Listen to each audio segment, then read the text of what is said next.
तो हम next property of charge देखें, जो कि हमारा फिफ्थ पॉइंट था। इससे पहले हमने प्रीवियस वीडियोज में देखे थे। तो फिफ्थ पॉइंट की बात करें तो when a potential difference of V volts is applied on a charged particle, अगर हम चार्ज पार्टिकल के V वोल्ट अप्लाई करें एट रेस्ट, जो कि रेस्ट पे होगा, kinetic energy is applied by a charge particle. तो काइनेटिक एनर्जी कितनी होगी चार्ज पार्टिकल पे, K E equals to Q into V, और half M V square equals to Q into V. ठीक है, मतलब अब ये कैसे जनरेट होगा भाई, जैसे हमने अगर एक सिस्टम लिया है ऐसा, इस पे नेगेटिव पोटेंशियल है, पॉजिटिव पोटेंशियल है। ठीक है, यहाँ पे प्लस चार्ज है या माइनस चार्ज है, यहाँ ए प्लेट है, ये बी प्लेट है। ठीक है, यहाँ वी वोल्ट है और यहाँ हमने अगर एक क्यू चार्ज रखा है, तो इस वी वोल्ट तो ये वोल्टेज इधर आ जाएगा वी वोल्ट। तो ये चार्ज जो पोटेंशियल डिफरेंस के कारण ये चार्ज जो भागेगा, इसके भागने की velocity half M V square into Q into V. ये वोल्टेज है, याद रखिएगा, और ये इसकी वेलोसिटी है। ये वोल्टेज है और यहाँ पे ये इसकी वेलोसिटी है। तो अब देखिए, यहाँ एक काफी इंपॉर्टेंट कॉन्सेप्ट आता है। अगर पॉइंट ए और पॉइंट बी की बात करें हम, तो हम लॉ ऑफ कंजर्वेशन कहाँ लगाते हैं हम, जहां पे कोई एक्सटर्नल फोर्स काम नहीं कर रहा है, कोई एक्सटर्नल फोर्स काम नहीं कर रहा है, वहां हम लगाते हैं law of conservation of energy. तो यहाँ पे कोई एक्सटर्नल फोर्स काम नहीं कर रहा है, हम जो M G H equal to half M V square लगाएंगे फिजिक्स में। मतलब एक लॉ होता है जो एनर्जी कंजर्व दिखाता है। अगर आपको 9th-10th का याद हो तो अच्छी बात है, नहीं है तो यहाँ सीख लेते हैं कि ए और बी पॉइंट तक एनर्जी क्या रहती है, कंजर्व रहती है, क्योंकि बाहर से हम कुछ छेड़छाड़ नहीं कर रहे हैं। तो पॉइंट ए पे इसकी एनर्जी क्या है, तो applying law of conservation of energy, total energy at A will be equals to total energy at B. Total energy क्या होती है, अब चार्ज की केस में potential energy at A plus kinetic energy at A, और potential energy at B plus kinetic energy at B, तो होता है Q into V plus zero equal to zero plus half M V square. तो kinetic energy क्या हो जाएगी, half M V square equal to Q into V. तो ये हो जाएगी हमारी kinetic energy, Q into V हो जाएगी हाफ एम स्क्वायर। क्योंकि अगर हमने इनिशियली इसको ए पे छोड़ा तो इस बी की वेलोसिटी नहीं है, जब वो बी पे जाएगा तो भाग के जाएगा तो उसकी कुछ वेलोसिटी होगी, बट उसकी पोटेंशियल एनर्जी क्या हो चुकी होगी, जीरो, क्योंकि वो ए से काफी ज्यादा डिस्टेंस पे है। तो पोटेंशियल एनर्जी क्या हो चुकी है, जीरो, और फाइनली उसके पास क्या रहेगी, काइनेटिक एनर्जी। ठीक है, तो बी एक्चुअली यहाँ कोई पॉइंट है, एक्चुअली बी एग्जैक्टली कोई मिड में पॉइंट है जो एकदम बीच में है, तो वो ए से काफी ज्यादा दूर है, तो उसकी पोटेंशियल एनर्जी आर की वैल्यू बहुत ज्यादा होगी। तो हम के क्यू1 क्यू2 बाय आर में आर बहुत ज्यादा रखेंगे तो वैल्यू लगभग जीरो आएगी, और वहां कुछ ना कुछ वेलोसिटी होगी। तो when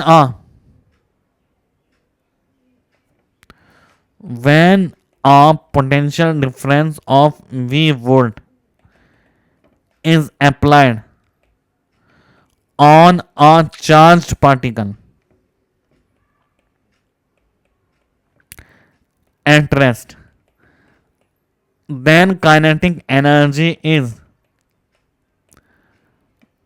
gained by, kinetic energy क्या होगी, Q into V, मतलब half M V square equal to Q into V. ठीक है, तो अगर एस आई यूनिट की बात करें तो क्या हो जाएगी, जूल। और अगर हम अनदर यूजफुल और क्या यूनिट हो जाएगी, इलेक्ट्रॉन वोल्ट। तो इलेक्ट्रॉन वोल्ट क्या होती है, 1 electron volt is the kinetic energy acquired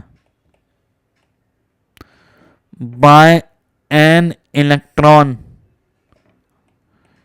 initially at rest when a potential difference of 1 volt is applied across it. अगर इसके across अप्लाई कर दिया हमने तो एक इलेक्ट्रॉन वोल्ट क्या है, अगर हमने एक इलेक्ट्रॉन v वोल्ट के पोटेंशियल डिफरेंस के बीच अप्लाई किया तो काइनेटिक एनर्जी की क्या वैल्यू हो जाएगी 1 इलेक्ट्रॉन वोल्ट. तो काइनेटिक एनर्जी क्या हो जाएगी q into V 1e into 1 volt 1 volt के बीच अप्लाई किया. ठीक है, तो क्या हो जाएगी 1 इलेक्ट्रॉन वोल्ट जो कि है 1 into 1.6 into 10 to the power minus 19 coulomb into volt.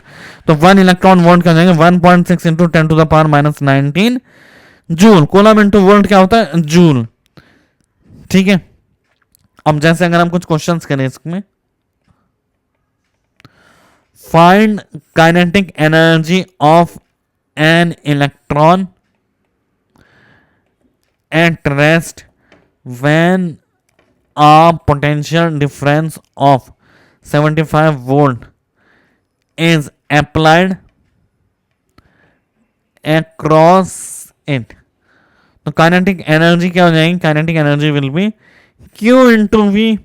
तो एक इलेक्ट्रॉन पे हमने 75 वोल्ट अप्लाई किया है तो क्या होगा 75 इलेक्ट्रॉन वोल्ट. तो जूल की बात करेंगे 75 into 1.6 into 10 to the power minus 19 joule. तो ये होगा हमारा काइनेटिक एनर्जी. नेक्स्ट बात करें हम question find final kinetic energy निकालनी है हमारे को of an alpha particle.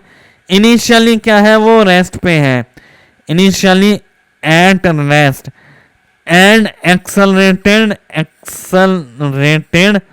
Bye an potential difference of 100 volt. तो इनिशियली रेस्ट पे है और 100 वोल्ट के पोटेंशियल डिफरेंस से वो अप्लाई किया हुआ है. तो हम क्या बात करेंगे इसमें आंसर में कि काइनेटिक एनर्जी हो जाएंगे हमारी Q इंटू वी. तो 2e चार्ज है और 100 वोल्ट 2 इन अल्फा पार्टिकल क्या होता है, अल्फा पार्टिकल होता है हमारे पास डबली आयनाइज्ड हीलियम एटम. He+2 पे 2 चार्ज है तो जाएगा 200 इलेक्ट्रॉन वोल्ट. तो 200 into 1.6 into 10 to the power minus 19 joule. तो 3.2 into 10 to the power minus 17 joule. तो ये हो जाएगा. ठीक है, तो अब हमारे को कुछ टर्म पता होने चाहिए. अल्फा पार्टिकल क्या होता है, अल्फा पार्टिकल होता है न्यूक्लियस ऑफ हीलियम एटम. तो He+2 इस पे चार्ज क्या होगा 2e.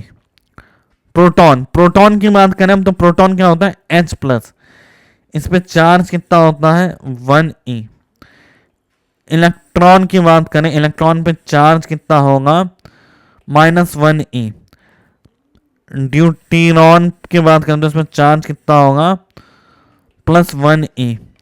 ठीक है, ट्रिटियम की बात करें T+, तो इस पे भी कितना होगा 1e. न्यूट्रॉन पे चार्ज कितना होता है 0. तो ये वैल्यू सारी हमारे को चार्ज की पता होनी चाहिए. आइए एक दो और अच्छे क्वेश्चंस देखते हैं हम. जैसे अगर हम बात करें नेक्स्ट क्वेश्चन की, एन अल्फा पार्टिकल क्या था He+2 इज यानी हीलियम का nucleus is moving with a kinetic energy of 200 electron volt.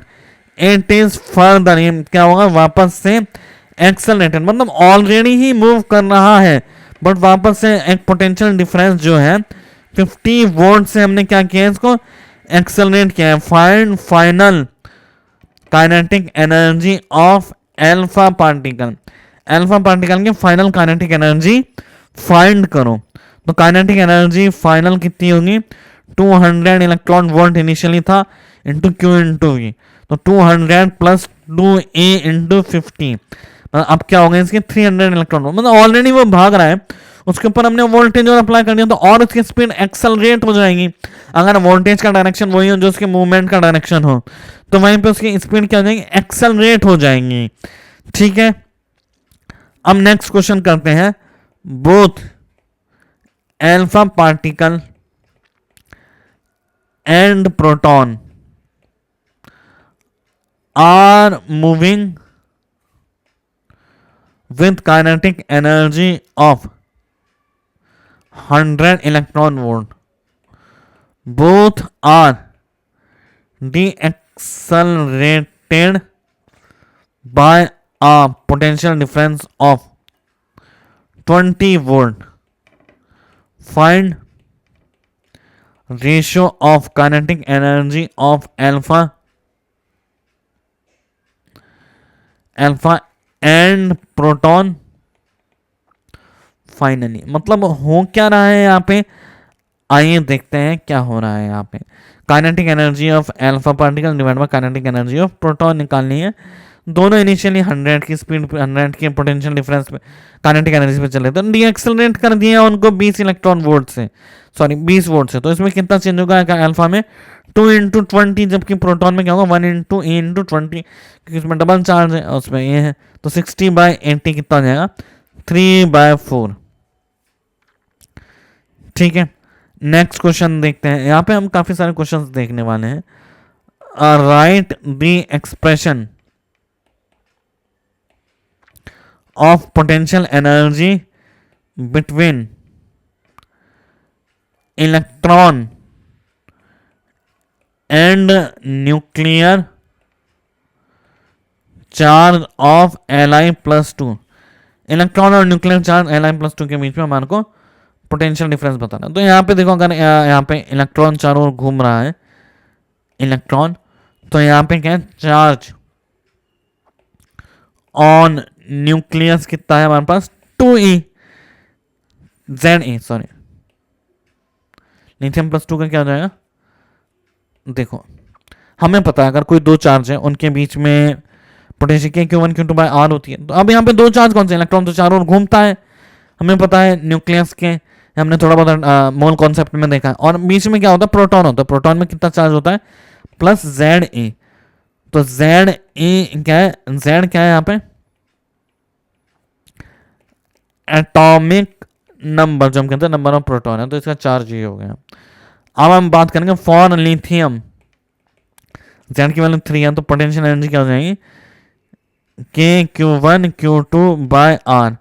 तो 1/4πε0 प्लस 3e इंटू -1e/r। तो ये हो जाएगा -1/4πε0 3e²/r।